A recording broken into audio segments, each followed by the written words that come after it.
भानगढ़ किले की रहस्यमयी कहानी, एक श्राप, प्रेम और विनाश का दर्दनाक सफर। चलिए शुरू करते हैं। राजस्थान की सुनहरी रेत के बीच भानगढ़ का किला आज भी खड़ा है, मानो अपने रहस्यों और दर्द भरी कहानियों को दुनिया से छुपाने की कोशिश कर रहा हो। दिन के उजाले में यह खंडहर जैसा किला इतिहास का गवाह लगता है, लेकिन जैसे ही सूरज ढलता है, यह जगह खौफ और सन्नाटे से भर जाती है। कहा जाता है कि इस किले पर एक श्राप लगा हुआ है।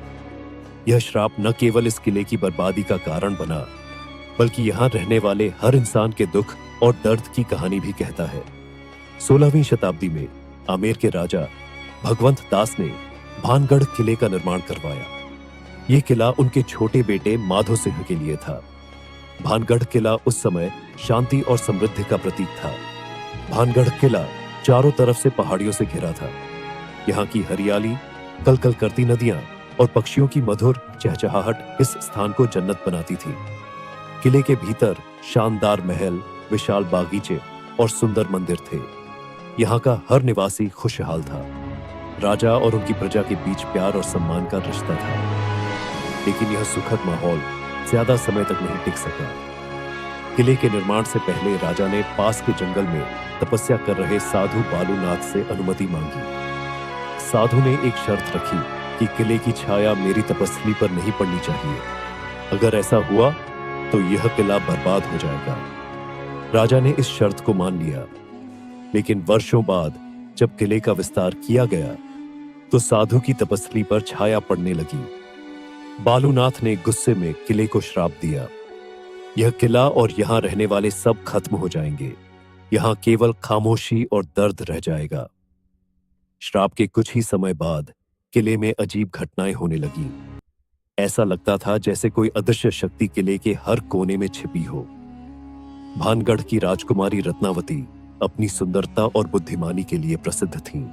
उनकी आंखें गहरी झील की तरह थीं और उनकी मुस्कान में पूरे भानगढ़ को उजाला देने की ताकत थी। रत्नावती अपने राज्य की भलाई के लिए हमेशा तत्पर रहती थी। वे अपनी प्रजा से बहुत प्रेम करती थी और प्रजा उन्हें देवी मानती थी। भानगढ़ से कुछ दूरी पर एक तांत्रिक सिंघिया रहता था। वह काले जादू में माहिर था और अपने स्वार्थ और लालच के लिए कुख्यात था। सिंघिया ने जब पहली बार रत्नावती को देखा, तो वह उनकी सुंदरता पर मोहित हो गया। लेकिन उसका यह प्रेम स्वार्थी और खतरनाक था। वह किसी भी तरह रत्नावती को पाना चाहता था।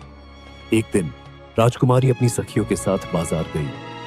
सिंघिया ने मौके का फायदा उठाया और एक इत्र की शीशी पर जादू कर दिया। उसने सोचा कि जैसे ही राजकुमारी इस इत्र को छुएंगी, वे उसके वश में हो जाएंगी। लेकिन रत्नावती केवल सुंदर नहीं, बल्कि चतुर भी थी। उन्होंने तांत्रिक की चाल को भांप लिया। राजकुमारी ने जादुई शीशी को उठाकर जोर से पत्थर पर फेंक दिया।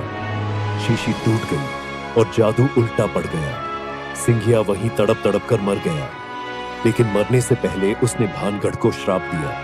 यह किला, यहाँ की खुशियां और यहाँ रहने वाले सब नष्ट हो जाएंगे। श्राप के कुछ समय बाद पड़ोसी राज्य ने भानगढ़ पर आक्रमण कर दिया। किले में जो कभी खुशी और शांति थी, वह अब चीखों और खून खराबे में बदल गई। राजकुमारी रत्नावती ने अपनी प्रजा को बचाने के लिए हर संभव कोशिश की, लेकिन वे इस युद्ध में अपनी जान गंवा बैठी। यह कहा जाता है कि उनकी आत्मा आज भी किले में भटकती है। आज भी भानगढ़ किला भारत का सबसे डरावना स्थान माना जाता है।